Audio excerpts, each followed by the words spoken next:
السلام عليكم ورحمة الله وبركاته. إن الحمد لله نحمده ونستعينه ونستغفره ونعوذ بالله من شرور أنفسنا وسيئات أعمالنا. من يهده الله فلا مضل له ومن يضلل فلا هادي له. وأشهد أن لا إله إلا الله وحده لا شريك له وأشهد أن محمدا عبده ورسوله. أما بعد، اللهم علمنا ما ينفعنا وانفعنا بما علمتنا وزدنا علما يا رب العالمين. கண்ணியத்திற்குரிய பெரியோர்களே, சகோதர சகோதரிகளே, அல்லாஹுடைய பேரருளால் மதுரை மாவட்ட ஜம்மியத்து அஹ்லில் குர்ஆன் வல் ஹதீஸ் நடத்தக்கூடிய அர் ரஹ்மான் அல்லமல் குர்ஆன், அல்லாஹ் அன்பு கருணை நிறைந்தவன், அவன் அல் குர்ஆனை கற்றுக் கொடுத்தான் என்ற அல் குர்ஆன் வசனத்திற்கு அமைய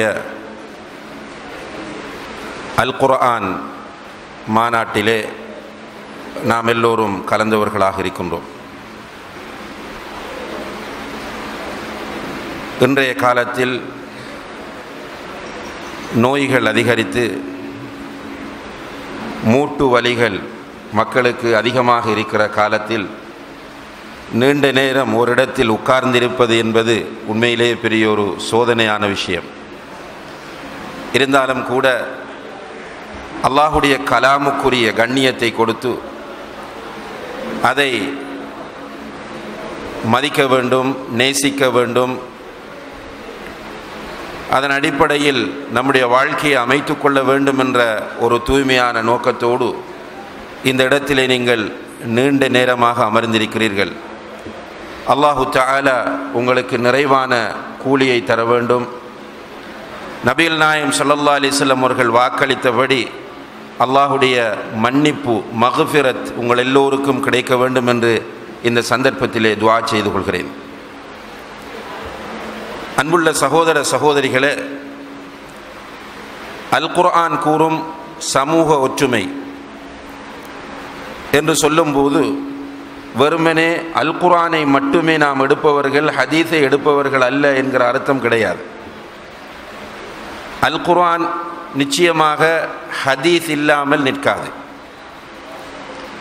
அல் குர்ஆனை புரிய வேண்டும் என்றால் ஹதீஸும் கண்டிப்பாக அதனோடு சேர்ந்திருக்க வேண்டும். அல் குர்ஆனும் ஹதீஸும் அல்லாஹ்விடமிருந்து வந்த வஹியாகும். எனவேதான் நம்முடைய உலமாக்கள் இரண்டையும் அடையாளப்படுத்துவதற்காக அல் குர்ஆனை வஹி மத்லூ, ஓதி காண்பிக்கப்பட்ட வஹி என்றும், அல் ஹதீஸை வஹி கைரு மத்லூ, ஓதி காண்பிக்கப்படாத வஹி என்றும் சொல்வார்கள். குர்ஆனில் ஒரு நெருக்கத்தை ஏற்படுத்துவதற்காக வேண்டி அல் குர்ஆன் மாநாடு என்று போடப்பட்டாலும் நிச்சயமாக அதற்குள் ஹதீஸும் இருக்கிறது என்பதை நாம் எல்லோருமே கவனத்தில் கொள்ள வேண்டும். இப்போ அல் குர்ஆன் கூறும் சமூக ஒற்றுமை என்று பேசுகிற போது ஹதீஸும் சொல்லக்கூடிய சமூக ஒற்றுமையை தான் நாம் இங்கே பேசப் போகிறோம். அன்புள்ள சகோதர சகோதரிகளே, மிக முக்கியமான ஒரு தலைப்பு இது. இன்றைக்கு எல்லோருமே கவலைப்படக்கூடிய, ஆசைப்படக்கூடிய ஒரு தலைப்பு தான் சமூக ஒற்றுமை என்பது. அதே நேரத்தில் தெளிவில்லாத ஒரு தலைப்பும் இதுதான். சமூக ஒற்றுமையை பற்றி நிறைய கூட்டங்கள், நிறைய மாநாடுகள், நிறைய கருத்தரங்கங்கள், நிறைய புத்தகங்கள், நிறைய கட்டுரைகள் வந்து கொண்டே இருக்கின்றன. ஆனால் சமூக ஒற்றுமை என்பது நாளுக்கு நாள் சீரழிந்து கொண்டுதான் போகிறது. இப்போ சமூக ஒற்றுமை பற்றி பேசுகிற நிறைய பேருக்கு சமூக ஒற்றுமை பற்றிய தெளிவு கிடையாது. அல் குர்ஆனும் அஸ்ஸுன்னாவும் சொல்லக்கூடிய சமூக ஒற்றுமை என்ன என்பதை இன்றைய காலத்தில் குறிப்பாக குர்ஆன் சுன்னாவோடு பயணிக்கக்கூடிய மக்கள் புரிந்து கொள்ள வேண்டிய கட்டாய தேவை இருக்கிறது. அதனால்தான் அந்த தலைப்பு இங்கே தரப்பட்டிருக்கிறது. சமூகம் என்று சொல்லும்போது கண்ணியத்திற்குரியவர்களே, அல்லாஹு தஆலா நபிகள் நாயகம் ஸல்லல்லாஹு அலைஹி வஸல்லம் அவர்களோடு, அவர்களுடைய வருகையோடு இந்த உலகத்தில்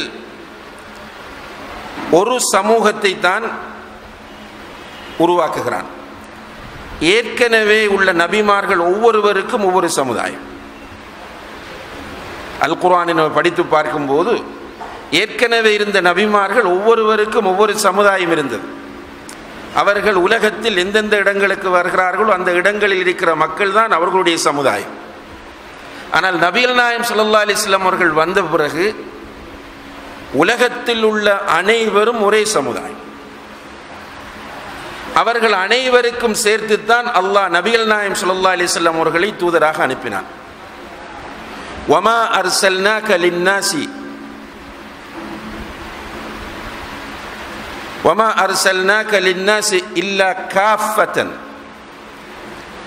முழு மனிதர்களுக்கும் ஒட்டுமொத்தமாகவே நாம் உம்மை அனுப்பினோம் என்று அல்லாஹு தஆலா அல் குர்ஆனிலே சொல்கிறான். வமா அர்சல்னாக இல்லா ரஹ்மத்தன் லில் ஆலமீன், உலகம் அனைத்திற்கும் ரஹ்மத்தாக, அன்பாக, கருணையாக உம்மை நாம் அனுப்பினோம் என்று அல்லாஹு தஆலா சொல்கிறான். அப்ப நபி ஸல்லல்லாஹு அலைஹி வஸல்லம் அவர்களுடைய உம்மத் என்று சொன்னால் அவர்கள் தூதராக அனுப்பப்பட்டதிலிருந்து இந்த உலகத்தில் வாழக்கூடிய அத்தனை பேரும் நபிகள் நாயகம் ஸல்லல்லாஹு அலைஹி வஸல்லம் அவர்களுடைய உம்மத்தினர் தான். இந்த நபி ஸல்லல்லாஹு அலைஹி வஸல்லம் அவர்களுடைய உம்மத்தினரை அல் குர்ஆன் ஹதீஸின் நிழலில் உலமாக்கள் இரண்டாக பிரிக்கிறார்கள்.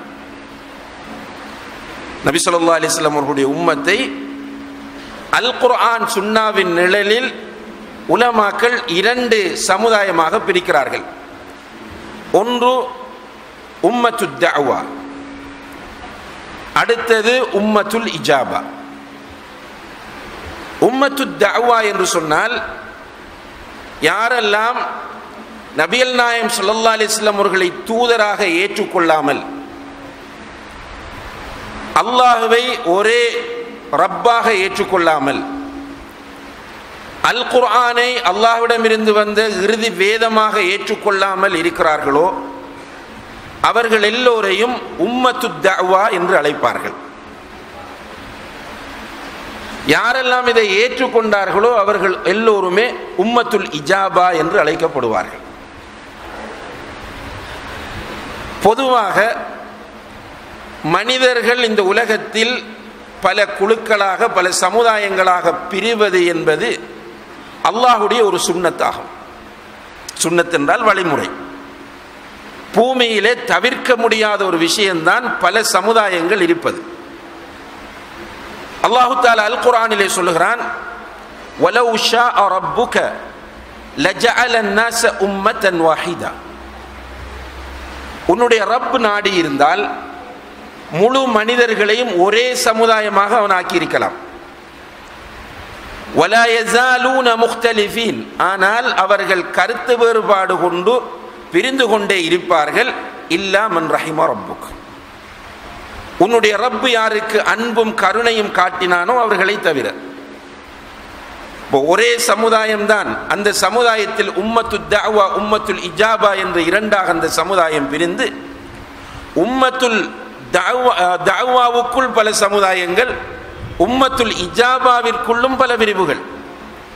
அல்லாஹு தஆலா இதை சொல்லும் போது வலா யஸாலூன முக்தலிஃபீன், அவர்கள் கருத்து வேறுபாடு கொண்டு பிரிந்து கொண்டே இருப்பார்கள் என்று அல்லாஹு தஆலா சொல்கிறான். அன்புள்ள சகோதர சகோதரிகள், இதெல்லாம் குர்ஆன் சொல்லக்கூடிய சில உண்மைகள். உம்மத்துத் தஅவா ஒன்று இருக்கிறது. உம்மத்துத் தஅவா அவர்களை நாம் பொதுவாக கைருல் முஸ்லிம் என்று சொல்லுகிறோம், நான் முஸ்லிம்ஸ் என்று. முஸ்லிம் அல்லாதவர்கள். இந்த முஸ்லிம் அல்லாதவர்களோடு முஸ்லிம்கள் பகைமையாக இருக்க வேண்டுமா, ஒற்றுமையாக இருக்க வேண்டுமா?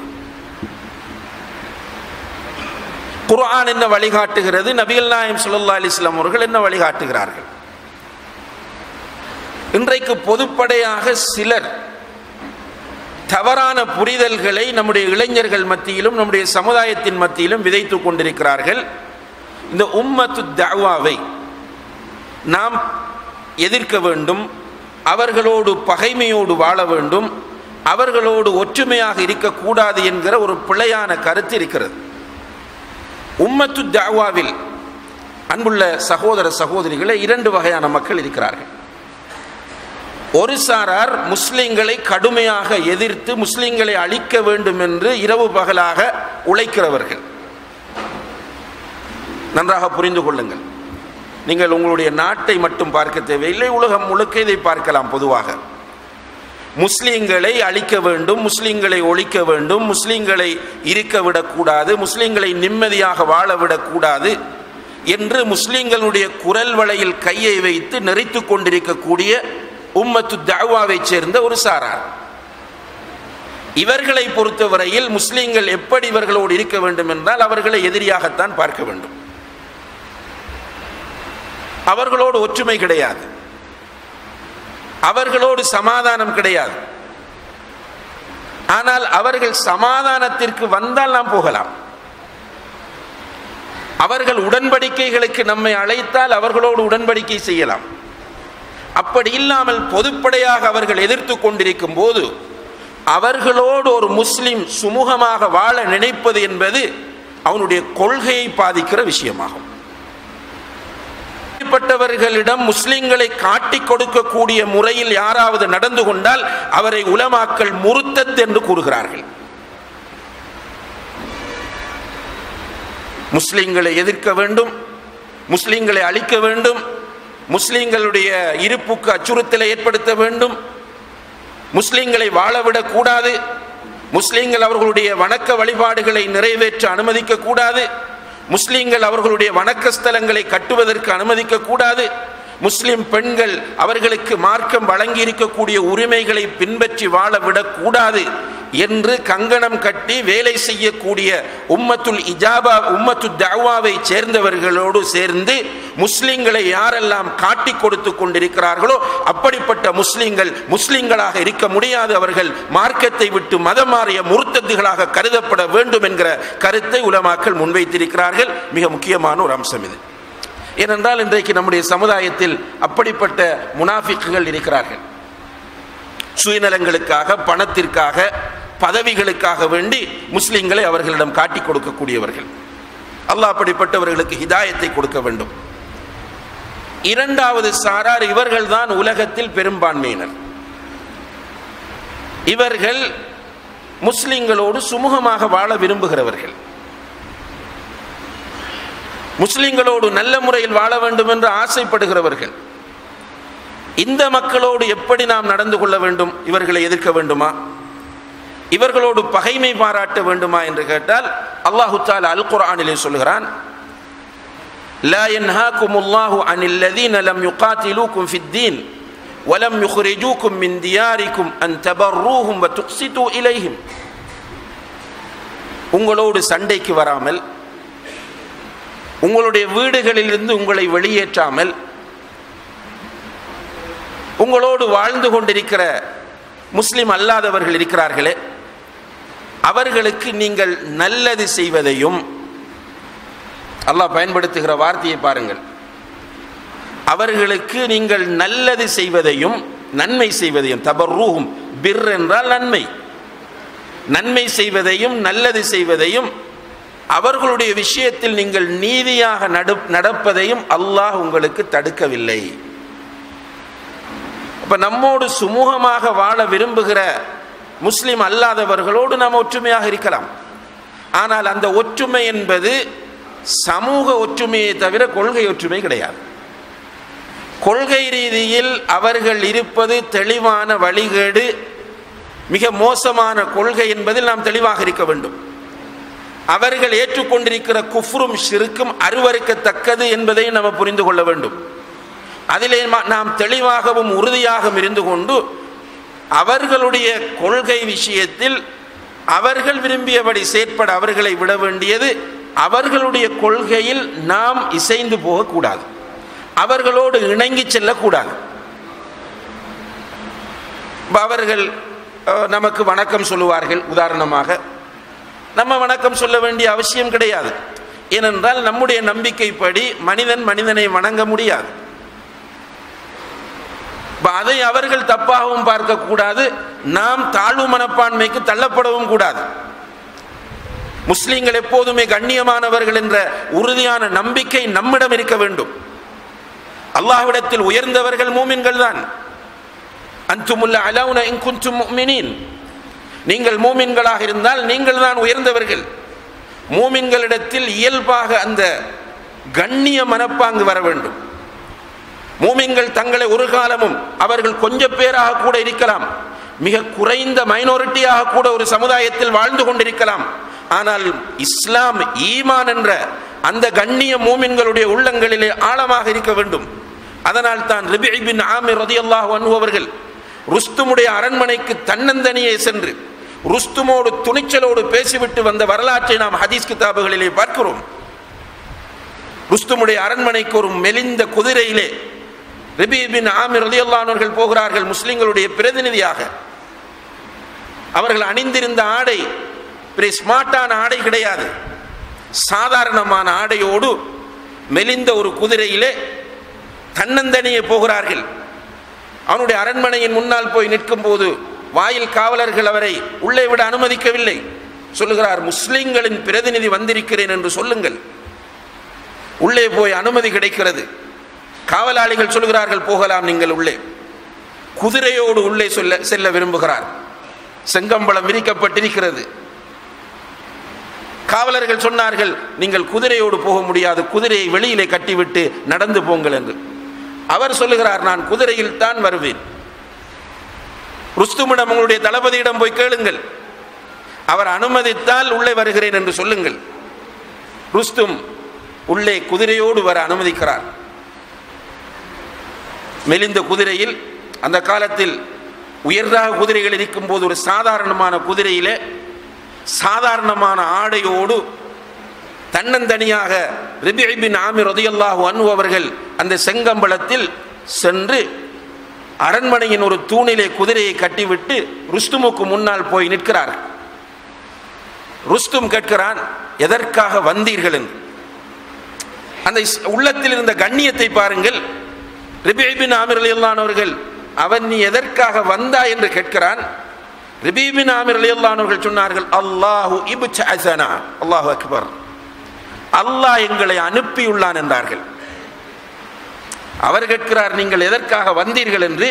இவர் சொல்லுகிறார், அல்லாஹ் எங்களை அனுப்பியுள்ளான், லினுக்ரிஜல் இபாத மின் இபாதத்தில் இபாத் இலா இபாதத்தில்லாஹி வஹ்தா, மனிதன் மனிதனை வணங்குகின்ற கேவலமான இழிவான நிலையில் இருந்து அவனை வெளியேற்றி அல்லாஹ் ஒருவனை மாத்திரமே வணங்கச் செய்வதற்காக வேண்டி அல்லாஹ் எங்களை அனுப்பியிருக்கிறான். இந்த நெருக்கடியான உலகத்தில் இருந்து மனிதனை விடுவித்து பரந்த மறுமைக்கு அழைத்து செல்வதற்காக அல்லாஹ் எங்களை அனுப்பியிருக்கிறான். மதங்களின் அடக்குமுறையில் இருந்து மனிதனை விடுவித்து தெளிவான சுதந்திரமான இஸ்லாத்தின்பால் அழைத்து செல்வதற்காக வேண்டி அல்லாஹ் எங்களை அனுப்பியிருக்கிறான். ருஸ்துமே, நீங்கள் ஒன்றில் இஸ்லாத்தை ஏற்றுக்கொள்ள வேண்டும், அல்லது இஸ்லாமிய அரசை நீங்கள் ஏற்றுக்கொண்டு ஜிஸ்யா செலுத்த வேண்டும். இந்த இரண்டில் ஒன்றுக்கு நீங்கள் கட்டுப்பட வேண்டும். ஒன்றில் இஸ்லாத்தை ஏற்றுக்கொள்ள வேண்டும், அல்லது நீங்கள் இஸ்லாமிய அரசை அங்கீகரித்து அதற்கு நீங்கள் ஜிஸ்யா கொடுப்பதற்கு முன்வர வேண்டும். இந்த இரண்டில் ஒன்றை நீங்கள் ஏற்றுக்கொள்ளாத பட்சத்தில் உங்களோடு நாங்கள் யுத்தம் தொடுப்போம்.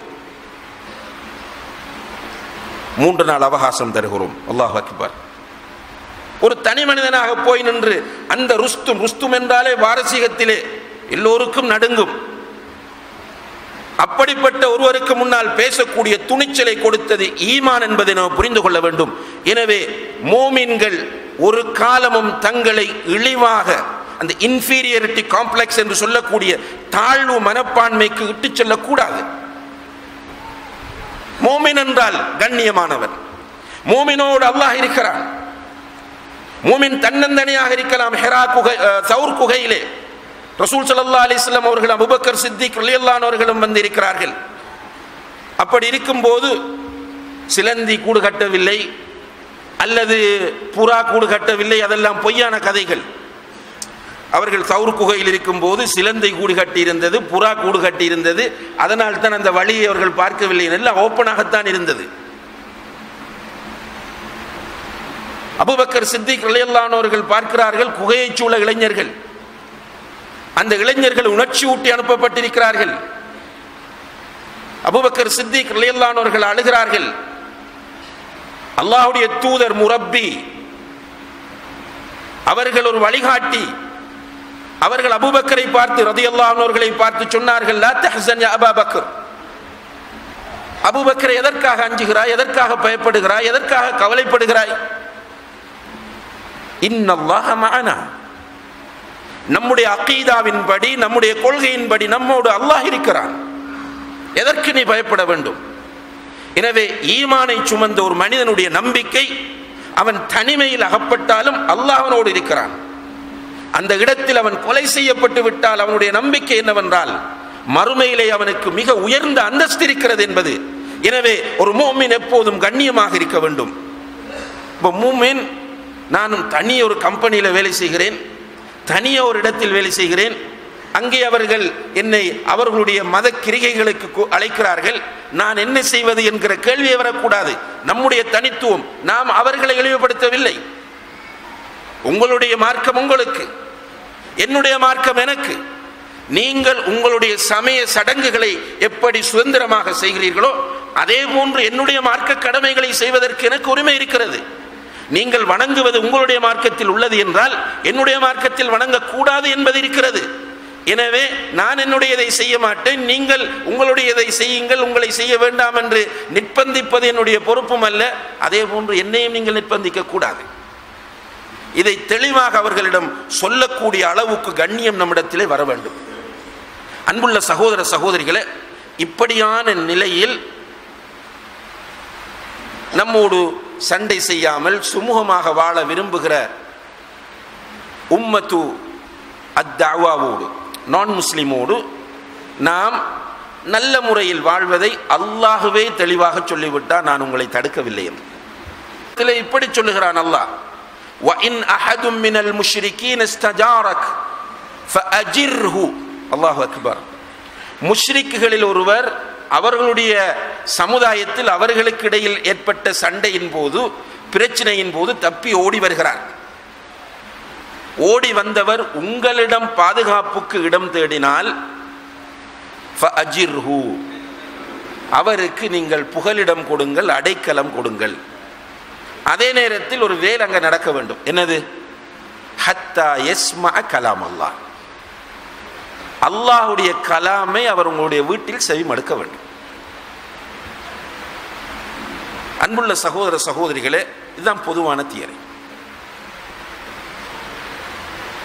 உம்மத்துல் தஅவாவோடு நாம் பேண வேண்டிய சமூக ஒற்றுமை இது.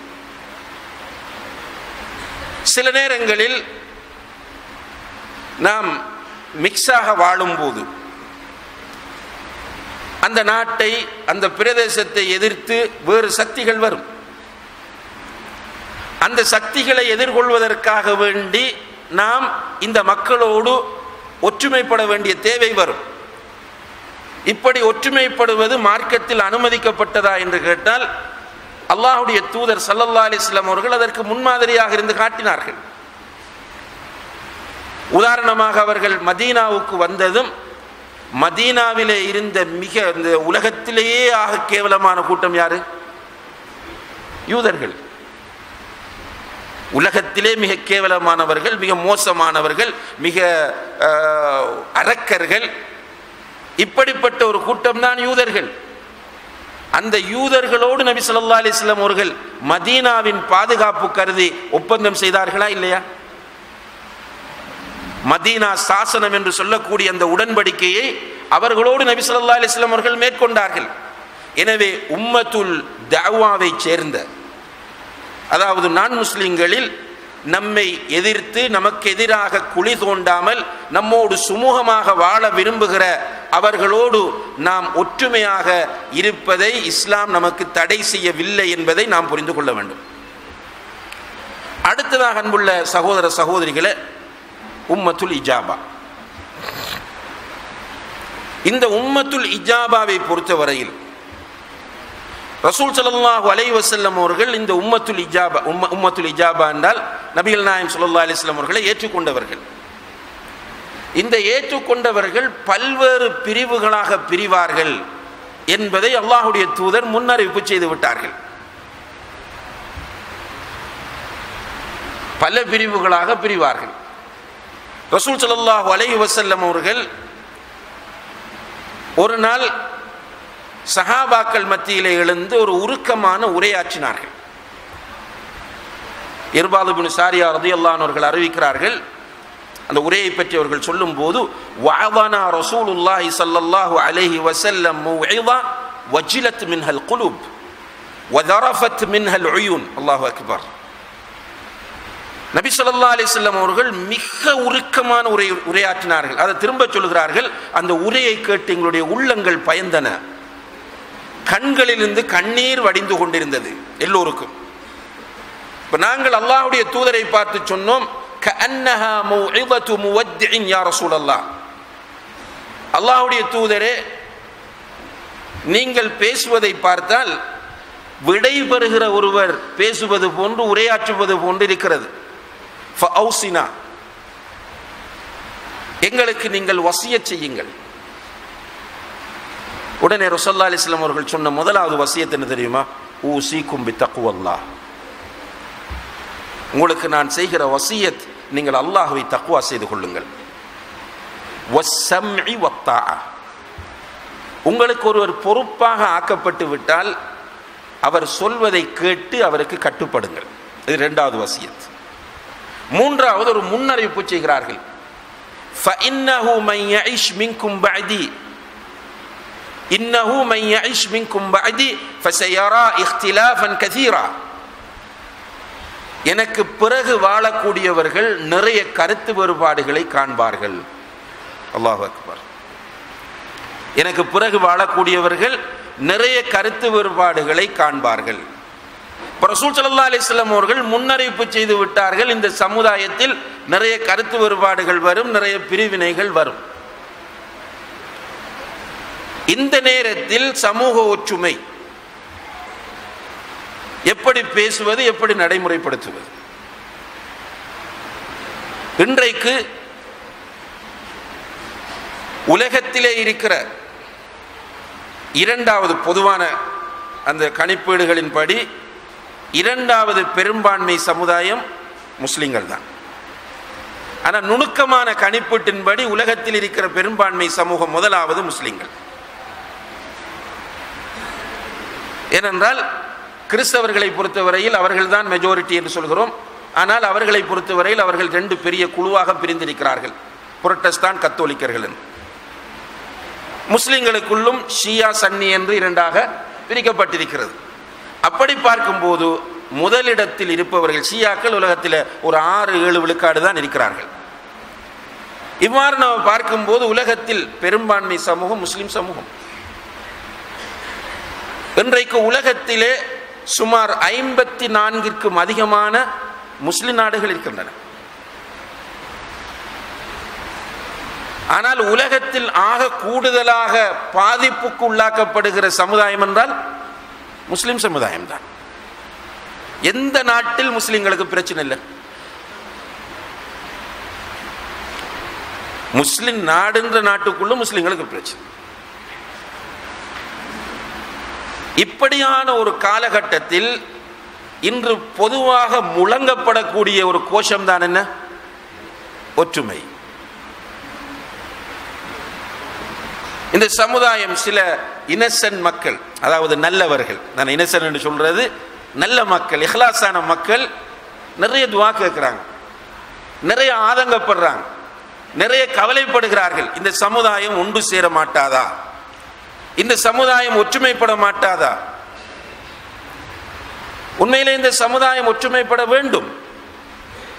அல்லாஹ் குர்ஆனில் வலியுறுத்துகிறான், வஅத்தஸிமு பிஹப்லில்லாஹி ஜமீஅன் வலா தஃபர்ரகு.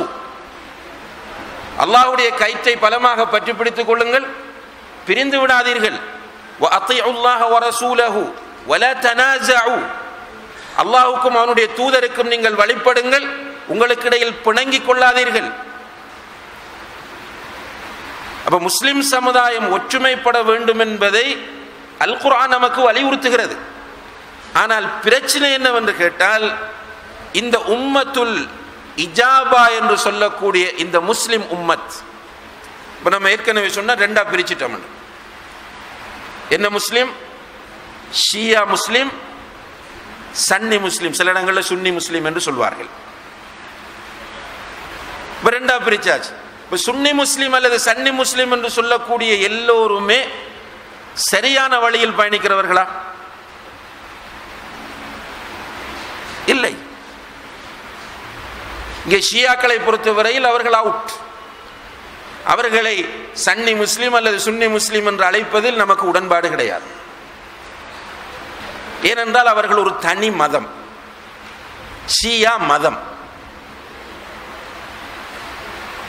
அவர்கள் குர்ஆனை ஏற்றுக்கொள்வதில்லை, ஹதீஸை ஏற்றுக்கொள்வதில்லை, சஹாபாக்களை ஏற்றுக்கொள்வதை, நம்மை முஸ்லிம்களாகவே அவர்களை ஏற்றுக்கொள்வதில்லை. அவர்களுடைய புத்தகங்களில் அவர்களுடைய இமாம்கள் ஆதாரபூர்வமாக இருக்கிறது. இரண்டாவது டவுட்டுக்கு இடமில்லாத தெளிவான வாசகங்கள். அவர்களை சேராத முஸ்லிம்கள் எல்லோரும் நாய் பன்றிகளை விட கேவலமானவர்கள், நஜீஸானவர்கள் என்று. இப்படிப்பட்டவர்களை போய் ஷியா முஸ்லிம் ஷியா முஸ்லிம் என்று பேசுவது என்பது ஏற்றுக்கொள்ள முடியாது. ஒரு காலத்தில் அத்தக்ரீபு பைன ஷியா வ சுன்னா என்ற ஒரு முயற்சி நடந்தது. ஷியாக்களுக்கும் இந்த சன்னிகளுக்கும் இடையில் ஒரு இணக்கப்பாட்டை ஏற்படுத்துவது. இதில் முன்னணியில் இருந்தார் எகிப்தை சேர்ந்த கத்தாரில் இருக்கக்கூடிய கர்லாவி என்பவர். அண்மையில் 2-3 வருடங்களுக்கு முன்னால் அவர் ஒரு அறிக்கை விட்டார். இந்த ஷியாக்கள் பற்றி என்னை விட சவுதி அரேபியாவை சேர்ந்த உலமாக்கள் மிக அறிந்தவர்கள். அவர்களுடைய நிலைப்பாடு தான் ஷியாக்களுடைய விஷயத்தில் சரியானது. நான் கிட்டத்தட்ட ஏமாந்தது போல் ஆகிவிட்டேன் என்கிற கருத்தை அவர் வெளியிட்டிருந்தார். சாத்தியமில்லை அவர்களோடு சேர்வது என்பது. ஆயிஷா நாயகி மௌத்தான நாளை லண்டனிலே குவைத்தை சேர்ந்த யாசிர் அல் ஹபீப் என்ற ஒருவன், அவனை நம்முடைய அறிஞர்கள் யாசிர் அல் ஹபீஸ் என்று தான் சொல்லுவார்கள். ஆயிஷா நாயகி மரணித்த நாளை ஒரு பெரிய ஹோட்டலிலே விழாவாக கொண்டாடுகிறான், கேக் வெட்டி, ஸ்வீட் பங்கிட்டு. இப்படிப்பட்டவர்களும் நம்ம ஒன்று சேர முடியாது. அப்ப இந்த ஒற்றுமை என்பது சாத்தியமே இல்லை. அவர்கள் நமக்கு எதிராக யூதர்களோடு கைகோர்த்து வேலை செய்யக்கூடியவர்கள்.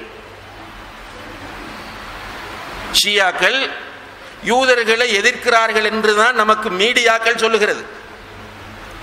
ஆனால் ஷியாக்கள் யூதர்களை எதிர்ப்பவர்கள் அல்ல. யூதர்களோடு ஒற்றுமையாக வாழக்கூடியவர்கள், சிநேகமான உறவை பேணக்கூடியவர்கள். என்ன ஆதாரம் என்று கேட்கிறீர்களா? ஈரானிலே அஹ்லு சுன்னாவை சேர்ந்த ஒருவர் பள்ளிவாசல் கட்ட நினைத்தால் அது சாத்தியமே கிடையாது. ஒரு யூரோப்பில் இருந்து போன ஒரு ரிப்போர்ட்டர், இப்போதும் நீங்கள் நெட்டில் இதை பார்க்கலாம், இன்டர்நெட்டில் இருக்கிறது. அவர் ஈரானுக்கு போய் வந்து அவருடைய அறிக்கையை வெளியிடுகிறார். என்ன என்று கேட்டால், ஈரானில் உள்ள அஹ்லு சுன்னாவை சேர்ந்தவர்களுடைய பள்ளிவாசல்களில் ஷியா குழந்தைகள் ஃபுட்பால், கிரிக்கெட் விளையாடுவதை நான் பார்த்தேன். அதே நேரத்தில் யூதன் ஒருவன் அவனுடைய வணக்க ஸ்தலத்தை கட்ட நினைத்தால் ஈரானில் தாராளமாக அவனுக்கு இடம் இருக்கிறது. அஹ்லு சுன்னாவை சேர்ந்தவர்களுடைய பள்ளிவாசல்களை விட அதிகமாக யூதர்களுடைய வணக்க ஸ்தலங்கள் ஈரானில் இருக்கிறது என்பதை யாருமே மறுக்க முடியாத அளவுக்கு தெளிவான உண்மையாக இருக்கிறது. எனவே ஷியாவோடு நாம் ஒற்றுமையாக இருப்பது என்பது சாத்தியமில்லை, எந்த ஒரு கட்டத்திலும் சாத்தியமில்லை. யூதர்களை எதிர்க்கிற விஷயமாக இருந்தாலும் ஷியாக்களோடு நம்பிக்கை கோர்க்க முடியாது.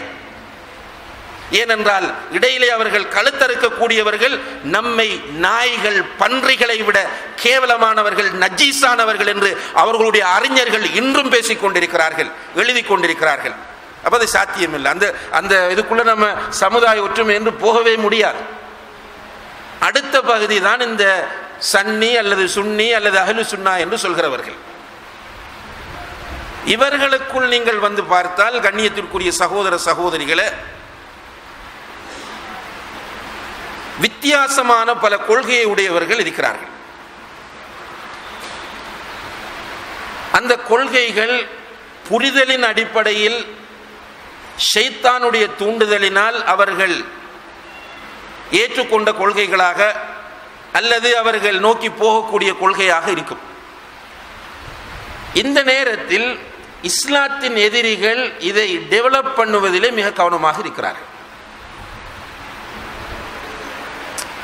உதாரணமாக மிர்சா குலாம் அஹ்மத் என்பவர் எங்குள்ளவர்? இந்தியாவை சேர்ந்தவர். இவருக்கு புகலிடம் கொடுத்தவர்கள் யாரு? பிரிட்டிஷ்காரர். இப்போதான் இன்டர்நெட் டிஷ் எல்லாம் சாதாரணமாகிவிட்டது. ஆரம்ப காலத்தில் இந்த டிஷ் ஆண்டனா ஆரம்பம், அதாவது ஒரு அளவு மக்கள் மத்தியில் பிரபல்யம் அடைந்து கொண்டு வருகிற காலத்தில் முஸ்லிம் டிவி அல்லது MTV என்ற ஒரு டிவியை நீங்கள் டிஷ் ஆண்டனாவில் பார்த்தால் அந்த டிவி யாருடையதாக இருக்கும் தெரியுமா? இந்த மிர்சா குலாம் அஹ்மத் அல் காதியானியுடையதாகத்தான் இருக்கும். அந்த அளவுக்கு பிரிட்டிஷ் அவர்களுக்கு ஃபண்ட் பண்ணி அவர்களை வளர்த்து விட்டது. தன்னை சும்மா எனக்கு வஹி வருகிறது என்று சும்மா உளறினான். மிர்சா குலாம் அஹ்மத் தனக்கு வஹி வருகிறது, தனக்கு உருதிலே வஹி வருகிறது, பேர்ஷியன் மொழியிலே வஹி வருகிறது, ஆங்கிலத்தில் வஹி வருகிறது என்று உளறிய போது உடனடியாக இவன் தான் ஆள் என்று பிடித்து அவனை பிரைன் வாஷ் பண்ணி இஸ்லாத்தில் உள்ள மிக முக்கியமான கடமைகள் பற்றிய தப்பான கருத்துக்களை எல்லாம் அவனை வைத்து மக்கள் மத்தியிலே பரப்பும் போது அவனுக்கு எதிர்ப்பு வருகிறது. உடனே அவனை கொண்டு போய் அங்கு வசதிகளோடு வாய்ப்புகளோடு வைத்து அவனுடைய கொள்கையை பரப்புவதற்கான எல்லா பொருளாதார வசதிகளையும் ஏற்பாடுகளையும் செய்து கொடுத்தார்கள். எதற்காக என்றால் இப்படி முஸ்லிம்களுக்குள் வருகிறவர்களை வளர்ப்பதற்கு. அப்பதான் முஸ்லிம்களை பிரிக்கலாம். ஸ்ரீலங்காவிலே எங்களுடைய ஊரிலே ஒருவர் வந்தார், அப்துல்லா பைல்வான் என்று சொல்வார்கள் அவரை. அவர் என்ன சொன்னார் என்றால், இந்த உலகத்தில் இருக்கிற எல்லாம் அல்லாஹ் தான், வஹ்தத்துல் வுஜூத், இயல்வன யாவும் இறையுருவே என்கிற கொள்கையை போதித்தார். இப்ப மக்கள் எதிர்க்க ஆரம்பிக்கிறார்கள். எதிர்த்ததும் அவருக்கு ஐரோப்பா கை கொடுக்கிறது. கடைசியிலே அவரை கொண்டு போய் அவருக்கு சமாதி கட்டினார்கள். மரணித்த பிறகு சமாதி கட்டி அவரை வணங்க வேண்டும் என்று முயற்சி செய்த போது அங்குள்ள அந்த அவரை சமாதி கட்டப்பட்ட அந்த ஊரை சேர்ந்த மக்கள் அதை உடைத்தெறிந்தார்கள். மிகப்பெரிய சமாதி, மிகப்பெரிய ஒரு கோபுரம். அல்லாஹு அக்பர். அவர்கள் அந்த ஊர் மக்கள் எல்லோரும் ஒன்று திரண்டு அதை உடைத்தெறிந்தார்கள். அதை மீண்டும் கட்டுவதற்காக வேண்டி ஐரோப்பாவில் உள்ளவர்கள் ஃபண்ட் பண்ணி இருந்ததை விட ஸ்ட்ராங்காக அதை அமைத்து கொடுத்து அதிலே விழா எடுப்பதற்கான ஏற்பாடுகளையும் அவர்கள் செய்து கொடுத்திருக்கிறார்கள். இப்படியாக முஸ்லிம் சமுதாயத்தை பிரிப்பது என்பதிலே இஸ்லாத்தின் எதிரிகள் மிக கவனமாக செயற்படுகிற காலம் இது. இந்த காலத்தில் உம்மத்துல் இஜாபாவை சேர்ந்த முஸ்லிம்கள் ஒற்றுமைப்பட முயற்சி செய்ய வேண்டும். இந்த ஒற்றுமை முஸ்லிம்களை பாதுகாப்பதற்கான ஒற்றுமையாக இருக்கும். ஏனென்றால் இஸ்லாத்தை எதிர்க்கிற எதிரிகளை இன்று நீங்கள் பொதுவாக பார்க்கும்போது அவர்கள் இவர் வஹாபி, இவர் சுன்னத் ஜமாத், இவர் தப்லீக், இவர் ஜமாத் இஸ்லாமி என்று பிரித்து பார்த்து எதிர்ப்பதில்லை. முஸ்லிமா பேர் அப்துல்லாவா, தாடி வைத்திருக்கிறானா, தொப்பி போடுகிறானா, மஸ்ஜிதுக்கு போகிறானா, மஸ்ஜித் வைத்திருக்கிறானா, ஃபர்தா அணிகிறாரா, ஹிஜாப் அணிகிறாரா, இதைத்தான் பார்க்கிறான். உடனே அடிக்கிறான். இந்த நேரத்தில் இந்த எதிர்ப்புகளை சமாளிப்பதற்காக வேண்டி நாம் ஒற்றுமைப்பட விரும்பினால் மார்க்கத்தில் அதற்கு தடை இல்லை. ஆனால் கொள்கை ரீதியில் இவர்களோடு இசைந்து போக முடியுமா என்று கேட்டால் முடியாது. இப்போ உதாரணமாக காதியானிகளை பொறுத்தவரையில் அவர்கள் முர்த்தத்துகள். உலகத்தில் உள்ள எல்லா உலமாக்களும் சேர்ந்து ஒரு சாராருக்கு ஃபத்வா கொடுத்திருக்கிறார்கள் என்றால் அது காதியானி தான். காதியானிகள் காபிர்கள் என்று உலகத்தில் எல்லா இடங்களிலும் இருக்கிற உலமாக்கள் ஃபத்வா வழங்கியிருக்கிறார்கள். நம்முடைய நாட்டிலும் தமிழ்நாட்டிலும் காதியானிகள் சிலர் இருக்கிறார்கள், நம்முடைய குடும்பத்திலும் சிலர் இருப்பார்கள். ஆனால் அவர்கள் காஃபிர்கள் என்பதில் நீங்கள் தெளிவாகவும் விழிப்பாகவும் இருக்க வேண்டும். அவர்களோடு எந்த விதமான நல்ல உறவுகளையும் பேணாதீர்கள். ஒரு ஒரு உம்மத்துள்ள தஅவாவை சேர்ந்த ஒரு நான் முஸ்லிமோடு நடப்பதற்கும் நடக்கிற முறைக்கும் ஒரு முர்த்தத்தோடு நடக்கிற முறைக்கும் இடையில் இஸ்லாம் வித்தியாசப்படுத்துகிறது. முர்த்தத் என்பவன் மதத்தை மாற்றியவன். தான் ஒரு கொள்கையை ஏற்றுக்கொண்டு விட்டு அந்த கொள்கையை, அதாவது சரியான கொள்கையில் இருந்து விட்டு அந்த கொள்கையை விட்டு விட்டு போகிறவனை ரசூல் ஸல்லல்லாஹு அலைஹி வஸல்லம் அவர்கள் சொன்னார்கள், மம் பத்தல தீனஹு ஃபக்துலு. இஸ்லாமிய ஆட்சி அதிகாரம் இருக்குமாக இருந்தால் ஒருவன் மதம் மாறி வெளியே போனால் அவனை அழைத்து விசாரித்து அவனுக்கு சொல்ல வேண்டிய விளக்கங்களை எல்லாம் சொன்ன பிறகும் அவன் திரும்பி தௌபா செய்து வராமல் இருந்தால் அவனை கொல்ல வேண்டும் என்று இஸ்லாம் படிக்கிறது. ஆனால் அது ஒரு நான் முஸ்லிமுக்கு அந்த சட்டம் கிடையாது. எனவே இந்த காதியானிகளுடைய விஷயத்தில் மிக கவனமாக நாம் இருந்து கொள்ள வேண்டும். அதே நேரத்தில் இவர்கள் அல்லாத ஏனைய முஸ்லிம்களை பொறுத்தவரையில் இதிலே 2 டைப்பான மக்கள் இருக்கிறார்கள். ஒரு சாரார் வேண்டுமென்று ஒரு வைராக்கியத்தோடு பிடிவாதமாக வழிகட்ட ஷிர்கான பித்அத்தான கொள்கைகளோடு இருப்பவர்கள். வேண்டும் என்று அவர்களுக்கு தெரியும் இதுதான் சத்தியம் என்று, இதுதான் ஹக் என்பது தெரியும், இது குர்ஆனுக்கு மாற்றம் என்பது தெரியும், இது ஷிர்க் என்பது தெரியும், இது பித்அத் என்பது தெரியும், இது அனாச்சாரம் என்பது தெரியும், இது மூட நம்பிக்கை என்பது தெரியும். தெரிந்து கொண்டும் ஈகோ, வரட்டு கௌரவம், இதனால் அந்த கொள்கையில் பிழையான கொள்கையில் இருக்கிற ஒரு சாரார். இவர்களை பொறுத்தவரையில் இவர்களோடு நாம் எந்த உறவையும் பேண முடியாது. இப்படி தெளிவான ஷிர்கில் இருக்கிறவர்களுக்கு நம்ம சலாம் சொல்லுவதும் கூடாது. இந்த நிலைப்பாட்டில் இருந்து கொண்டு இருக்கிறவர்களுக்கு சலாம் சொல்லவும் கூடாது, அவர்களுக்கு பின்னால் நின்று தொழவும் கூடாது, அவர்கள் ஒரு பிராணியை அறுத்தால் அதை சாப்பிடவும் கூடாது. நமக்கு கொள்கைதான் முக்கியம். அதே நேரத்தில் இன்னமொரு சாரார் இருக்கிறார்கள். அவர்கள் யார் என்று கேட்டால் அவர்கள் அப்பாவிகள், இஹ்லாஸான அறிவிலிகள். அவங்களுக்கு மார்க்கம் போய் சேரவில்லை. நம்முடைய தாவாவை நாம் அவர்களிடம் கொண்டு போய் சேர்க்கவில்லை. அதனால் தர்காவுக்கு போகிறார்கள், அதனால் தகடு தாயத்தை நம்பி இருக்கிறார்கள், அதனால் இஸ்மஸ்மாக்களை அணிந்து கொள்கிறார்கள், அதனால் அவர்கள் சந்தன கூடுகள் இருக்கிறார்கள், அதனால் அவர்களிடத்திலே மூட நம்பிக்கைகள் இருக்கின்றன. இந்த நேரத்தில் அவர்களுடைய விஷயத்தில் நாமும் ஒரு வகையில் குற்றவாளிகளாகவே காணப்படுகிறோம். நம்முடைய ப்ரோக்ராம்ஸ் எங்கே நடக்குதுன்னு கேட்டால் நம்முடைய மக்களுக்குள்ளதான் திரும்ப திரும்ப அதிகமாக நடக்குது. அறவே இல்லைன்னு சொல்லலை நான், வெளியில் ஒரு அளவு நடந்தாலும் சில இடங்களுக்கு போய் வரும்போது ஆச்சரியமாக இருக்கிறது, ஒன்றுமில்லை மக்களிடம். அண்மையிலே சென்னையில் ஒரு மதரசா நடத்தக்கூடிய சில சகோதரிகளை சந்தித்த போது அவர்கள் சொன்னார்கள், நாங்கள் ஒரு ஊருக்கு போயிருந்தோம், அங்கே ஒரு 100க்கும் மேற்பட்ட பெண்கள் வந்திருந்தார்கள். அவர்களுக்கு குர்ஆன் அறவே ஓத தெரியாது. குர்ஆனே அறவே ஓத தெரியாத நிலையில் அவர்கள் இருக்கும்போது அவர்களிடத்தில் அகீதா ரீதியாக மார்க்க ரீதியாக அவர் எதனை எதிர்பார்க்க முடியும்? சூரத்துல் ஃபாத்திஹா அவர்கள் சொன்னார்கள், நான் மெருகூட்டி மிகைப்படுத்தி சொல்லவில்லை, சூரத்துல் ஃபாத்திஹா கூட ஒழுங்காக ஓத தெரியாதவர்கள் தான் அந்த சபையில் நிறைய பேர் இருந்தார்கள் என்று சொல்கிறார்கள். இப்படியாக மூளை முடுக்குகளில் கிராமங்களில் கொள்கை தெரியாமல் ஷிர்கிலும் பித்அத்திலும் மூழ்கி இருக்கிற அப்பாவி மக்கள் இருக்கிறார்கள். இவர்களை பொறுத்தவரையில் இவர்கள் மீது அன்பும் இரக்கமும் காட்ட வேண்டிய தேவை நமக்கு இருக்கிறது.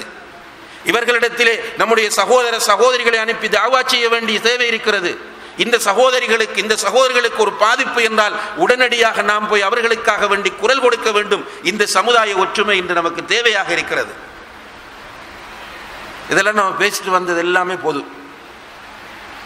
இப்ப நாம் பேச போறது குர்ஆன் சுன்னாவை புரிந்து கொண்ட சமுதாயம்.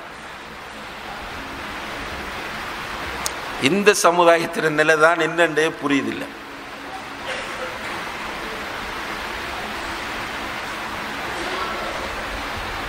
நாளுக்கு நாள் பிரிஞ்சுட்டு தான் போதே தவிர ஒன்றுபடுற மாதிரி இல்லை. அன்புள்ள சகோதர சகோதரி, இல்லை 2 விஷயம் இருக்கு. ஒரு விஷயம் என்னென்றால், குர்ஆன் சுன்னாவை புரிந்து கொண்டவர்கள் ஏன் பிரிகிறார்கள், அவர்களிடம் ஏன் ஒற்றுமை இல்லை என்ற கேள்வி கேட்கப்படுமாக இருந்தால் அதற்கு 2 பதில். முதலாவது பதில் என்னவென்று கேட்டால், குர்ஆன் சுன்னா என்று பேசுகிறார்களே தவிர அது சொல்லக்கூடிய உண்மையான கொள்கை அவர்களுக்கு கிடைக்கவில்லை. அவங்க நினைச்சிட்டு இருக்கிறாங்க நான் குர்ஆன் சுன்னாவில் இருக்கிறேன். இவர்கள் எப்படிப்பட்டவர்கள் என்றால் சஹாபாக்களுடைய காலத்தில் தோன்றிய ஹவாரிஜிகளை போன்றவர்கள். இவர்களுக்கு கொள்கை தெளிவிக்கவில்லை. எனவே சஹாபாக்களை மடையர்களாக்கினார்கள், முட்டாள்களாக்கினார்கள், காபிர்களாக்கினார்கள். இன்னா லில்லாஹி வ இன்னா இலைஹி ராஜிஊன். அவர்களுடைய முழு ஆர்கியூமெண்ட்டும் அவர்களுடைய முழு கோஷமும் எப்படி இருந்தது என்று கேட்டால் நாங்கள் தான் பக்கா முஸ்லிம். இன்றைக்கு சிலர் இப்படி பிரிந்து ஹவாரிஜிகளாக ஆகிக்கொண்டு மீடியாக்களில் வந்து இவர் அவரை காபிராக்குவது, அவர் இவரை காபிராக்குவது, அவருக்கு பின்னால் தொழக்கூடாது என்று இவர் ஃபத்வா கொடுப்பது, இவருக்கு பின்னால் தொழக்கூடாது என்று அவர் ஃபத்வா கொடுப்பது, விளையாடுவது,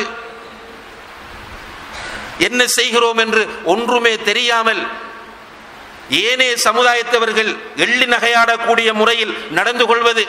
அவர் அவரை பார்த்தார், இவர் இவரை பார்த்தார், அவரோடு உட்கார்ந்தார், இவரோடு உட்கார்ந்தார், அங்கே போனார், இங்கே வந்தார். லா ஹவுல வலா குவத்த இல்லா பில்லாஹ். இப்படியான ஒரு கேவலமான, கீழ்த்தரமான, அசிங்கமான ஒரு மிக மோசமான நிலைக்கு அவர்கள் தள்ளப்பட காரணம் என்னவென்றால் குர்ஆன் சுன்னா என்று பேசினார்களே தவிர அந்த குர்ஆன் சுன்னாவை எப்படி சரியாக புரிய வேண்டும் என்பதை இவர்கள் அறிந்து கொள்ளவில்லை. இது தெளிவான வெள்ளிடை மலை, மிக தெளிவாக அறியப்பட்ட ஒரு விஷயம். அன்புள்ள சகோதர சகோதரிகளே, குர்ஆன் சஹீஹான ஹதீஸ் தான் நம்முடைய கொள்கை. இரண்டும் தான் நாம் பின்பற்ற வேண்டியவை. ஆனால் இந்த இரண்டையும் பின்பற்றுவதில் நமக்கு முன்மாதிரிகள் சஹாபாக்கள். குர்ஆனையும் சஹீஹான ஹதீஸையும் பின்பற்றுவதில் முன்மாதிரிகள் சஹாபாக்கள். அல்லாஹுடைய அஸ்மாக்களையும், அஸ்மா என்றால் அல்லாஹுடைய திருநாமங்களையும், அல்லாஹுடைய சிஃபாத்துகளாகிய பண்புகளையும், ஈமான் கொள்ள வேண்டிய அடிப்படைகளையும் சஹாபாக்கள் எப்படி புரிந்து கொண்டார்கள்? அந்த நிழலில் புரிந்தால் வழிகாட்டிலிருந்து தப்பலாம். அந்த நிழல் மட்டும்தான் நமக்கு சரியான உரைகள். இல்லை என்றால் இன்றைக்கு மேடைகளிலே பேசுகிற மாத்துரிதிகள் அல்லது அஷாயிராக்கள் அல்லது மிக மோசமான நிலையில் இருக்கிற சூஃபிகள், இப்படிப்பட்டவர்களும் குர்ஆன் ஹதீஸை தான் பேசுவார்கள். உதாரணமாக நான் ஏற்கனவே சொன்னேனே, சூஃபி ஒருவர் அப்துல்லா பைல்வான் என்று. அல்லாஹ் பதிரிலே சொல்லும் பதிர் நிலைமையை பற்றி சொல்லும் போது வமா ரமைத்த இது ரமைத்த வலாக்கின் அல்லாஹ் ரமா, நீ எறியும் போது நீ எறியவில்லை, எறிந்தது அல்லாஹ் தான். குர்ஆன் வசனம். உடனே என்ன சொல்றார்? நபியாக வந்து பதிரில் நின்றவர் யாரு? அல்லாஹ். ஆதாரம் என்ன? குர்ஆன்.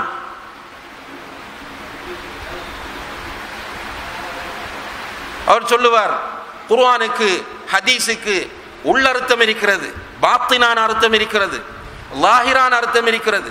பாத்தினான அர்த்தம் சூஃபிகளில் மஅரிஃபாவுடைய லெவலை அடைந்தவர்களுக்கு மட்டும்தான் தெரியும். லாஹிரான அர்த்தம் தான் அவாம்களுக்கு தெரியும். அவாம் என்றால் அவங்க சொல்றது பாமரர்கள். என்ன ஆதாரம் என்று கேட்டால் உதாரணமாக சொல்லுவார், லா ததுகுலுல் மலாயிகத்து பைத்தன் ஃபீஹி கல்புன் வலா தஸாவீர். நாயும் உருவப்படங்களும் இருக்கிற வீடுகளுக்கு யார் வரமாட்டாங்க? மலக்குகள் வரமாட்டார்கள். உடனே கேட்பார், உங்களுடைய வீட்டில் மரணம் ஏற்பட்டதா இல்லையா? ஒவ்வொரு வீட்டிலும் மரணம் சம்பவிக்கிறதா இல்லையா? உயிரை கைப்பற்றுவது யார்? நாயும் உருவப்படமும் உள்ள வீட்டில் மரணித்தால் அந்த உயிரை கைப்பற்றுவதற்கு வந்தது யார்? என்ன, யார் வந்தது? மலக்கு. அப்போ நாயும் உருவப்படமும் உள்ள வீடுகளுக்கு மலக்குகள் வரமாட்டார்கள். அப்போ பாத்தினான அர்த்தம் மஅரிஃபாவுடைய லெவலை அறிந்தவர்களுக்குத்தான் புரியும். நீங்கள் இப்படித்தான் பார்ப்பீர்கள் என்று பேசும்போது ரெண்டு பேர் குர்ஆன் வசனத்தை தான் ஆதாரம் காட்டுறார், ஹதீஸை தான் ஆதாரம் காட்டுறார். இப்போதான் நம்ம என்ன சொல்றோம் என்று கேட்டால், சஹாபாக்கள் இந்த குர்ஆன் வசனத்தை எப்படி புரிந்தார்கள்?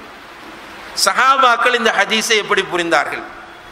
அல்லாஹ்வுக்கு கை இருக்கிறது என்று அல்லாஹ் குர்ஆனில் சொல்லும் போது அஷாயிராக்கள் வந்து நின்று என்ன சொல்கிறார்கள்? அல்லாஹ்வுக்கு கையா? அல்லாஹ் சொல்லிட்டான் லைஸ கமித்லிஹி ஷை, அல்லாஹ்வை போன்று ஒன்றுமில்லை என்று அல்லாஹ் குர்ஆனில் சொல்லிவிட்டான். எனவே அல்லாஹ்வுடைய கை என்று பேசுவது வழிகேடு என்று அவர்கள் குர்ஆனை ஆதாரம் காட்டி பேசுகிறார்கள். எனவே அவர்கள் என்ன சொல்வார்கள்? அல்லாஹ்வுடைய கை என்பதற்கு சக்தி, பலம் என்று மொழிபெயர்க்க வேண்டும் என்று சொல்வார்கள். நம்ம என்ன சொல்றோம் என்றால், அல்லாஹ்வுடைய கை என்பதை சஹாபாக்கள் எப்படி புரிந்து கொண்டார்கள்? அல்லாஹ்வுடைய முகம் என்பதை சஹாபாக்கள் எப்படி புரிந்தார்கள்? அல்லாஹ்வுடைய பாதம் என்பதை சஹாபாக்கள் எப்படி புரிந்தார்கள்? அல்லாஹ் வருவான் என்பதை சஹாபாக்கள் எப்படி புரிந்தார்கள்? அல்லாஹ் இரவின் 3வது பகுதியில் அடிவானத்திற்கு வருவான் என்பதை சஹாபாக்கள் எப்படி புரிந்தார்கள்? இதுதான் சத்திய கொள்கை. இந்த கொள்கையின் அடிப்படையை புரியாதவர்கள் பிரிவது என்பது தவிர்க்க முடியாமல் போகும். அப்ப நம்முடைய குர்ஆன் சுன்னா பேசக்கூடியவர்கள் ஏன் பிரிந்து போனார்கள்? அவர்களுக்கு கொள்கை தெளிவு கிடையாது. அவர்கள் இன்னும் கொள்கைகளை கண்டுபிடிப்பார்கள். நன்றாக குறித்து வைத்துக் கொள்ளுங்கள். இது மட்டுமல்ல, இன்றிருக்கிற கொள்கை மட்டுமல்ல, நாளைக்கு இன்னும் ஒரு புதிய கொள்கை கண்டுபிடிப்பார்கள். அகீதா ஒரு காலமும் மாறாது. அன்புள்ள சகோதர சகோதரிகளே, மனங்களிலே ஆழமாக நீங்கள் பதித்து வைத்துக் கொள்ளுங்கள். நபிகள் நாயகம் ஸல்லல்லாஹு அலைஹி வஸல்லம் அவர்களுடைய காலத்தில் என்ன அகீதா இருந்ததோ, என்ன கொள்கை இருந்ததோ, உலகம் அழியும் வரைக்கும் அதே கொள்கை தான் இருக்கும். அகீதாவில் ஒரு சின்ன மாற்றம் கூட வராது. அகீதா மாறும் என்கிற ஒரு கொள்கையை ஒருவர் கொள்ளுவாராக இருந்தால் நிச்சயமாக அவர் வழிகேட்டை நோக்கி போகிறார். அகீதாவில் மாற்றம் வராது. இவங்களுக்கு அகீதா மாறிக்கொண்டே இருக்கும். அகீதா தெளிவு கிடையாது. ஹவாரிஜிகளிடம் போய் இப்னு அப்பாஸ் ரலியல்லாஹு அன்ஹுமா அவர்கள் பதிவு செய்தது இதைத்தான். ஆயிரக்கணக்கானோர் ஹவாரிஜிகளாக போய்விட்டார்கள்.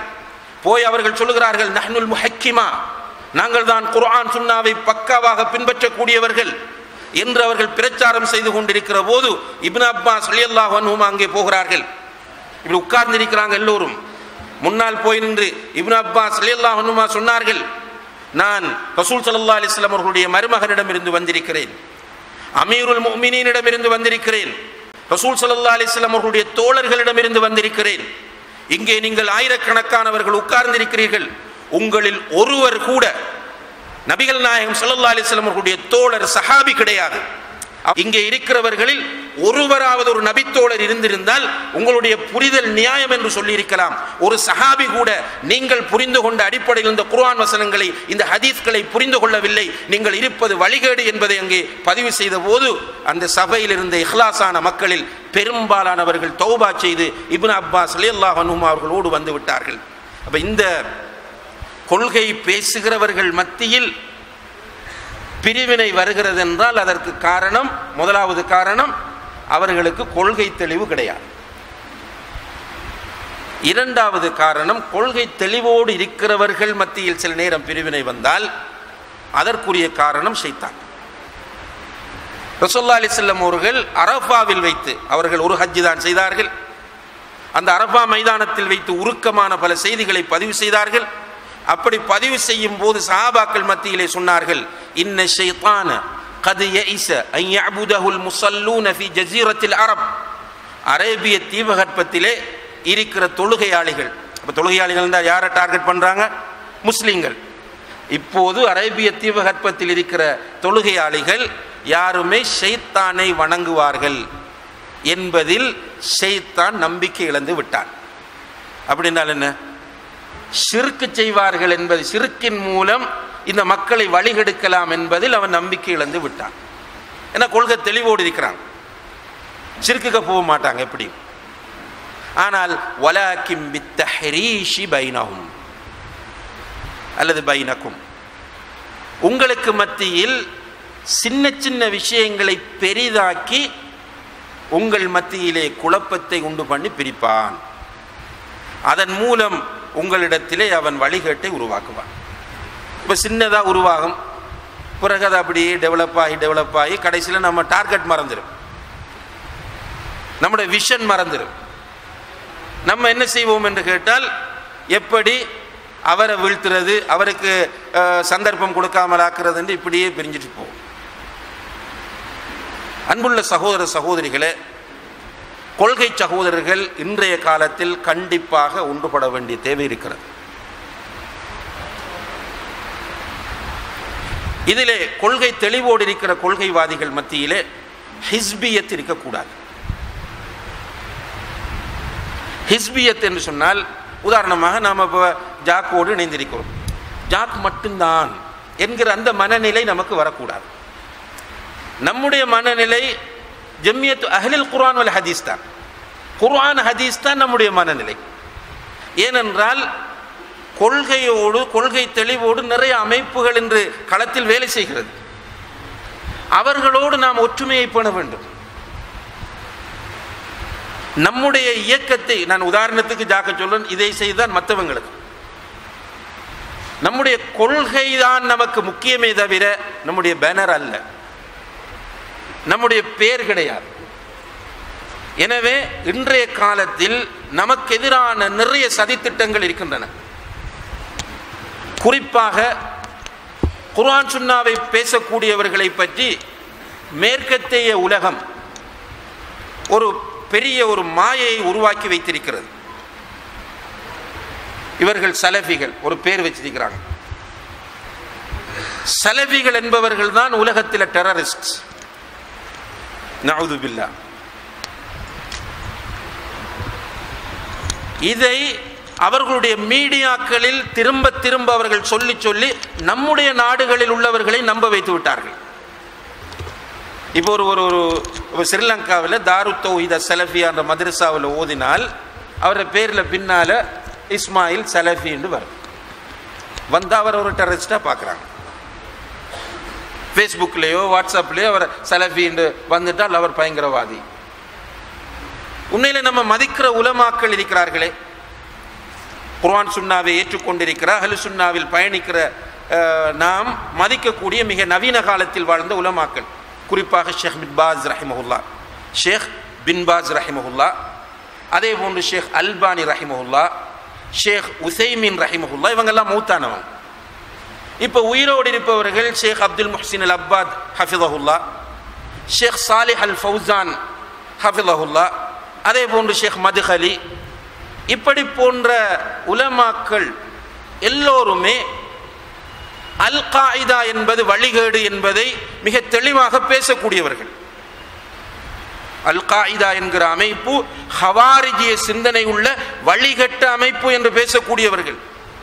முஸ்லிம் சமுதாயத்தில் உள்ள இளைஞர்கள் அவர்களுடைய விஷயத்தில் எச்சரிக்கையாக இருக்க வேண்டும் என்று பேசக்கூடியவர்கள். அதே போன்று இன்று உலகத்திலே பேசு பொருளாக இருக்கிற ஐஎஸ் போன்ற அமைப்புகளை வழிகேடு என்றும் அவர்கள் மிக மோசமானவர்கள் என்றும் பேசக்கூடியவர்கள் மட்டுமல்ல, இந்த ஐஎஸ்கள் நன்றாக இந்த நம்முடைய நாடுகளிலே இருக்கக்கூடிய உளவுத்துறையினரும் கூட இதை குறித்து கொள்ள வேண்டிய ஒரு தேவை இருக்கிறது. என்னவென்றால், இந்த ஐஎஸ் போன்றவர்கள் இன்று நம்முடைய உலமாக்களை, நாங்கள் எந்த உலமாக்களை மதிக்கிறோமோ அந்த உலமாக்களை அவர்கள் காபிர்கள், இஸ்லாத்தில் இல்லாதவர்கள் என்று கூறிக்கொண்டிருக்கிறார்கள். யாரெல்லாம் அவர்களை பற்றி பேசுகிறார்களோ அவர்களுடைய தலைகளுக்கு விலை பேசிக் கொண்டிருக்கிறார்கள். இப்படியான நேரத்தில் சரியான கொள்கையை பின்பற்றக்கூடியவர்களை போய் நீங்கள் தவறாக இடை போட்டு விடக்கூடாது. இது மிக முக்கியமான ஒரு அம்சமாக இருக்கிறது. அன்புள்ள சகோதர சகோதரிகளே, இப்போ சரியான கொள்கையில் நாம் பயணிக்கிற நேரத்தில் நமக்கு எதிரான நிறைய பிரச்சனைகள் இன்று உருவாகி கொண்டு வருகின்றன. இந்த நேரத்தில் கொள்கைவாதிகள் எல்லோரும் ஒன்றுபட வேண்டும். முடியுமானவரை நமக்கிடையில் ஒரு கூட்டமைப்பு உருவாக வேண்டும். உதாரணமாக ஜம்மியா என்று சொன்னால், ஜம்மியாவோடு இருக்கிற சகோதரர்கள் ஜம்மியாவோடு இணைந்து செயற்பட வேண்டும். நம்முடைய மன்ஹஜில், நம்முடைய அகீதாவில் பயணிக்கிற ஏனைய அமைப்புகளோடு மனந்திறந்த பேச்சுவார்த்தைகளை வைக்க வேண்டும். மனந்திறந்த நல்ல சுமூகமான தொடர்புகளை ஏற்படுத்த வேண்டும். இது மிக முக்கியமான ஒன்றாக இருக்கிறது. இதற்கும் இன்னும் சில பேசிக்கான அம்சங்கள் இருக்கின்றன. அதாவது ஒற்றுமை வர வேண்டும் என்றால் கொள்கைவாதிகளிடத்தில் ஒற்றுமை என்பது ஒரு இபாதத் என்பதை நாம் புரிந்து கொள்ள வேண்டும். ஏன் தொழுகிறோம்? அல்லாஹ் சொன்னான் தொழுகிறோம். ஏன் நோன்பு பிடிக்கிறோம்? அல்லாஹ் சொன்னான் நோன்பு பிடிக்கிறோம். அப்போ ஏன் ஒற்றுமையாக இல்லாமல் இருக்கிறோம்? அல்லாஹ் சொல்லலையா? அல்லாஹுடைய கலாமுக்கு நாம் மதிப்பு கொடுப்பதாக இருந்தால் எல்லா விஷயங்களிலும் கொடுக்க வேண்டும். யூதர்களை போன்று இருக்கக்கூடாது. யூதர்கள் தான் அஃபதுமினூன பிபஅதில் கிதாபி வதக்ஃபுரூன பிபஅத் என்று அல்லாஹ் கேட்கிறான். வேதத்தில் சிலதை ஏற்று சிலதை நிராகரிப்பார்கள். இப்போ ஒற்றுமையாக இருக்க வேண்டும் என்ற அழைப்பு குர்ஆனில் நிறைய இடங்களில் வந்திருக்கிறது. அந்த குர்ஆன் வசனங்களை நாம் ஏற்றுக்கொண்டு அதற்கு கட்டுப்பட வர வேண்டும். அதே போன்று ஹதீஸ் கடுமையாக வலியுறுத்துகிறது, அதை நம்ம நம்ப வேண்டும். ஒற்றுமை ஒரு இபாதத், ஒற்றுமை ஒரு வணக்கம், ஒற்றுமை ஒரு மார்க்க கடமை. அதே நேரத்தில் ஏன் விபச்சாரம் செய்வதில்லை? அல்லாஹ் தடுத்திருக்கிறான். நம்ம நன்மைகள் தீமைகள் பிறகுதான் பார்ப்போம். முதலில் ஒரு முஃமின் என்ற வகையில் ஏன் விபச்சாரம் செய்வதில்லை அல்லாஹ் தடுத்திருக்கிறான். ஏன் நாம சூதாடுவதில்லை அல்லாஹ் தடுத்திருக்கிறான். ஏன் வட்டி வாங்குவதில்லை அல்லாஹ் தடுத்திருக்கிறான். இப்ப பிரிவினையும் அல்லாஹ் தடுத்திருக்கிறானா இல்லையா? வஅத்தஸிமு பிஹபிலில்லாஹி ஜமீஅன் வலா தஃபர்ரகு. அல்லாஹ்வுடைய ஹபிலை பலமாக பற்றி பிடித்துக் கொள்ளுங்கள், பிரியாதீர்கள். இந்த குர்ஆன் வசனங்களுக்கு நான் கட்டுப்பட வேண்டும் என்கிற அந்த நிலை வர வேண்டும். அன்புள்ள சகோதர சகோதரிகளே, நம்மிடத்திலே சில இளைஞர்கள் உருவாகி கொண்டு வருகிறார்கள். அவர்களுக்கு பிடித்த குர்ஆன் வசனங்களை எடுப்பார்கள், அவர்களுக்கு பிடித்த ஹதீஸ்களை எடுப்பார்கள், அதற்காக வேண்டி எதுவும் செய்வேன் என்று வருவார்கள். இப்படியான முஸ்லிம்களை உருவாக்க இஸ்லாம் விரும்பவில்லை. எல்லா குர்ஆன் வசனங்களுக்கு மதிப்பு கொடுக்க வேண்டும், எல்லா ஹதீஸ்களுக்கு முக்கியத்துவம் கொடுக்க வேண்டும், எல்லா சுன்னாக்களையும் நேசிக்க வேண்டும், அஹ்லாக் தொடர்பாக சொல்லப்படக்கூடிய சுன்னாக்களுக்கு முக்கியத்துவம் கொடுக்க வேண்டும். மன்னித்தல் இஸ்லாம் வலியுறுத்துகிற மிக முக்கியமான ஒரு பண்பு. இந்த பண்பு, விட்டு கொடுத்தல், இந்த பண்பு, இதெல்லாம் இன்றைக்கு நமக்கு சுன்னா இல்லை. நம்முடைய சகோதரர்கள் என்ன செய்வாங்க என்றால், ஏதாவது அவர்களுக்கு பிடித்த ஒரு சுன்னா வந்தால் அதை போஸ்டர் அடிப்பார்கள், அதை ஃப்ளக்ஸில் பிரிண்ட் எடுப்பார்கள், ஃபேஸ்புக்கில் அவர்களுடைய ப்ரொஃபைல் பிக்சராக போடுவார்கள், வாட்ஸ்அப்பில் ஸ்டேட்டஸாக அவருக்கு பிடிச்சது மட்டும், மற்ற பகுதி இல்லை. ரசூல் ஸல்லல்லாஹு அலைஹி வஸல்லம் அவர்களுடைய மனைவி அன்னை ஆயிஷா ரலியல்லாஹு அன்ஹா, அபூபக்கர் சித்திக் ரலியல்லாஹு அன்ஹு அவர்களுடைய மகள், அவர்கள் மீது அவதூறு சொல்லப்படுகிறது. அவதூறு சொன்னவன் முனாஃபிக்காக இருந்தாலும் அதை நம்பி பரப்பியவர்களில் மிஸ்தஹ் இப்னு அஸால் ரலியல்லாஹு அன்ஹு அவர்களும் ஒருவராகிவிட்டார். ஒரு சஹாபி, அவருக்கு முழுக்க முழுக்க ஃபைனான்சியலாக உதவி செய்தவர் அபூபக்கர் சித்திக் ரலியல்லாஹு அன்ஹு. மகளின் மீது அவதூறு சொல்லிவிட்டார் எனும் போது மனம் வலிக்குமா வலிக்காதா? வேதனை வருமா வராதா? கவலைப்பட்டார்கள் அபூபக்கர். மகள் மட்டுமல்ல, தன்னுடைய நேசத்திற்குரிய நபிகள் நாயகத்தின் மனைவி வேறு. எனவே அபூபக்கர் சித்திக் ரலியல்லாஹு அன்ஹு அவர்கள் ஒரு முடிவெடுத்தார்கள், இதற்கு பிறகு நான் மிஸ்தஹுக்கு எந்த ஹெல்ப்பும் பண்ண மாட்டேன். உடனே அல்லாஹ் குர்ஆன் வசனம் இறக்குறான், அலா துஹிப்பூன அன் யக்ஃபிரல்லாஹு லக்கும், அல்லாஹ் உங்களை மன்னிக்க வேண்டும் என்று நீங்கள் விரும்பவில்லையா என்று கேட்டான்.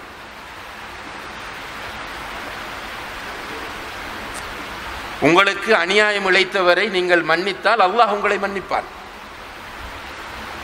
இந்த குர்ஆன் வசனம் ஓதி காண்பிக்கப்பட்டதும் அபூபக்கர் சித்திக் ரலியல்லாஹு அன்ஹு அவர்கள் உடனே மிஸ்தஹை அழைத்தார்கள். மிஸ்தஹிடம் சொன்னார்கள், மிஸ்தஹே, உமக்கு ஏற்கனவே தந்ததை விட அதிகமாக நான் இதற்கு பிறகு தருகிறேன் என்றார்கள்.